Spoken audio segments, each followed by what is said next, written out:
ಇದು ಬೆಳಗಿನ ಜಾವದ ತಿಂಡಿ. ಇದು ತುಂಬ ಟೇಸ್ಟಿಯಾಗಿರುತ್ತೆ. ಅದೇ ಥರ ನೀವು ಬೆಳಗ್ಗೆ ಎದ್ದ ತಕ್ಷಣ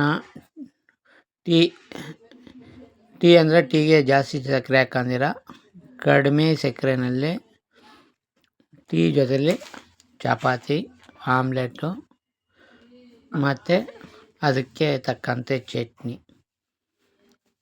ನೀವು ತಿನ್ನಿ. ಮಧ್ಯಾಹ್ನ ತನಕ ಬೇಕಾದರೆ ನೀವು ಆರಾಮಾಗಿರ್ಬೋದು. ಮತ್ತು ಕೆಲಸ ಮಾಡೋದಕ್ಕೂ ಅಷ್ಟೇ ಎನರ್ಜಿ ಇರುತ್ತೆ.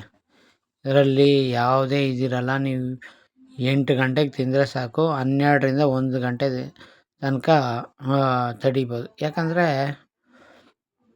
ಅಷ್ಟು ಎನರ್ಜಿ ಬೇಕು ನಿಮಗೆ ಕೆಲಸ ಮಾಡಬೇಕಂದ್ರೆ.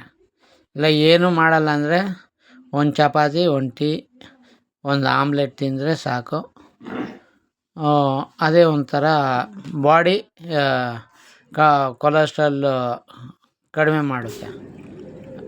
ನೀವು ತುಂಬ ಹಾರ್ಡ್ ವರ್ಕ್ ಅಂದರೆ ಇಷ್ಟು ಚಪಾತಿ ತಿನ್ನಲೇಬೇಕಂತ ನನ್ನ ಅನಿಸಿಕೆ. ಒಂದು ಸರಿ ಟ್ರೈ ಮಾಡಿ ನೋಡಿ. ಆದರೆ ನೋಡಿ, ನಾನು ಚಪಾತಿನಲ್ಲಿ ಟೀನೂ ಕಂಪ್ಲೀಟ್ ಮಾಡಿದ್ದೀನಿ, ಇದು ಕಂಪ್ಲೀಟ್ ಮಾಡಿದ್ದೀನಿ. ಹಾಗೆ ಯಾವುದು ಅದ್ರ ಜೊತೆಲಿ 1 ಗ್ಲಾಸ್ ನೀರು, ಎಲ್ಲ ಆದಮೇಲೆ ನೀರು 1 ಅವರ್ ಬಿಟ್ಟಾದಮೇಲೆ ನೀರು ಕುಡೀರಿ, ಏನು ತೊಂದರೆ ಆಗೋಲ್ಲ. ಆದರೆ ನೀರೇ ಕುಡಿದಿರ ಇದು ಬಿಡಬೇಡಿ. ಇದು ನಾನು ಟೀ ಕುಡಿಯೋವಾಗ ಜೊತೆಯಲ್ಲಿ ಕಂಪಲ್ಸರಿ ಆಲೋಚನೆ ಮಾಡಿ. ಆದರೆ ಹೆಲ್ತಿ ಇಶ್ಯೂ ಬರದೇ ಇರಬೇಕಂದ್ರೆ ಈ ಥರ ಡೈಲಿ ತಿನ್ನಲೇಬೇಕು. ನೋಡು ಆಲ್ಮೋಸ್ಟ್ ನಾನು ಕಂಪ್ಲೀಟ್ ಮಾಡಿದ್ದೀನಿ. ಇನ್ನೇನು ಬರೀ ಇದೆ ಅಷ್ಟೇ. ಚಟ್ನಿ ಇದೆ, ಟೀ ಕಂಪ್ಲೀಟ್ ಆಯಿತು.